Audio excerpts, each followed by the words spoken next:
Good morning, friends. Myself, Dr. Jyoti Dalal. Today, our topic is Jacobians.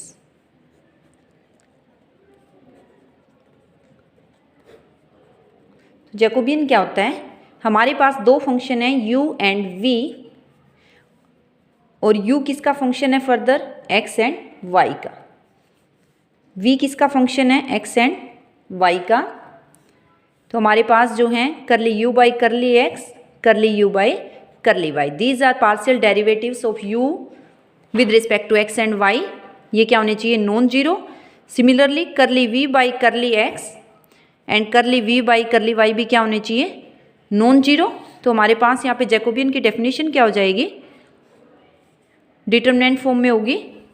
First row में जो है u के derivatives आ जाएंगे with respect to x and with respect to y। Second row में v के derivatives आ जाएंगे। तो जैकोबियन यहाँ से क्या से करेंगे? Jacobian of u and v with respect to x and y। तो ये क्या है? डिटरमिनेंट है। इसी तरह से अगर हमारे पास जो है 3 डायमेंशन का हो, सेकंड है हमारे पास 3 फंक्शन है u, v एंड w, और u किसका फंक्शन है? x, y एंड z का। v है x, y एंड z का, और w भी किसका फंक्शन है? x, y एंड z का। तो find Jacobian of u, v and w with respect to x and y। तो करली कैसे हो जाएगा? u, v, w with respect to x, y and z। ये डिटरमिनेंट आ जाएगा हमारे पास। तो इसकी वैल्यू क्या आ जाएगी हमारे पास? करली u by curly x, curly u by curly y and करली u बाई करली z। इसी तरह से करली v बाई करली x, करली v by curly y and करली v बाई करली z। एंड इसी तरह से करली w बाई करली x, करली w by curly y and करली w बाई करली z। इस पे बेस्ड प्रॉब्लम्स देखते हैं। क्वेश्चन 1 हमारे पास रहेगा, if u is given as x plus Y and v is given as x plus Y whole square, evaluate Jacobian of u and v with respect to x and y। तो हमारे पास Jacobian क्या हो जाएगा? Determinant लगाइए। करली u by curly x, curly u by curly y, करली v by curly x and करली v by curly y। तो यहाँ से फर्स्ट और सेकंड इक्वेशन से हम वैल्यूज़ निकाल सकते हैं। करली u बाई करली x की वैल्यू आ रही है 1, करली u बाई करली y की वैल्यू भी 1, करली v बाई करली x की वैल्यू आ रही है 2 इंटू एक्स प्लस वाई यहाँ से, और x का फिर से 1। करली v बाई करली y की वैल्यू भी क्या आ रही है? 2 इंटू एक्स प्लस वाई। यहाँ पे थर्ड इक्वेशन में सब्सटीट्यूट कीजिए तो j क्या आ रहा है? 1 1, 2 into x plus y, 2 into x plus y. तो फाइनल वैल्यू क्या आ रही है? 2 into x plus y minus 2 into x plus y equal to 0। ये तो जो है बहुत ही सिंपल सा क्वेश्चन है। नेक्स्ट क्वेश्चन पे आते हैं। सेकेंड क्वेश्चन हमारे पास जो है, if x is equal to u square minus v square, y is equal to 2u plus 3w and z is equal to u minus v square plus 2w। Find Jacobian of x, y, z with respect to u, v, w।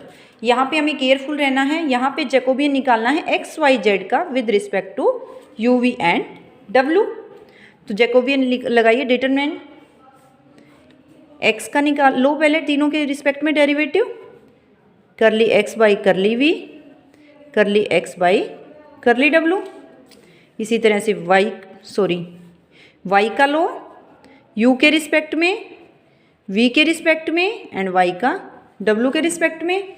इसी तरह से हम z का ले सकते हैं u के respect में, v के रिस्पेक्ट में एंड w के रिस्पेक्ट में। तो यहाँ से हमें वैल्यू चाहिए फर्स्ट, सेकंड, थर्ड। जो 3 इक्वेशंस हमें गिवन है, फर्स्ट से करली x बाई करली u की वैल्यू क्या आ रही है? 2u।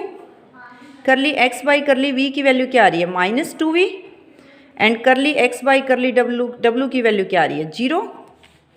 इसी तरह से निकाल सकते हैं करली वाई का यू के रिस्पेक्ट में 2 आ रहा है, देखेंगे यहाँ से।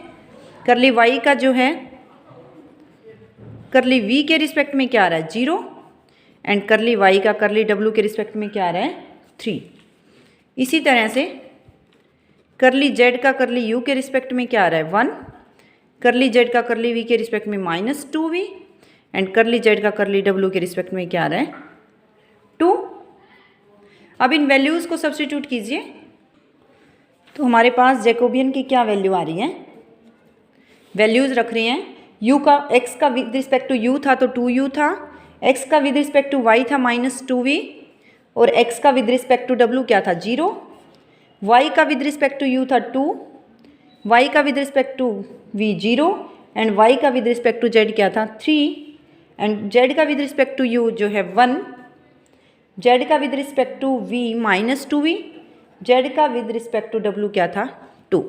तो इस डिटर्मिनेंट को सोल्व कर सकते हैं।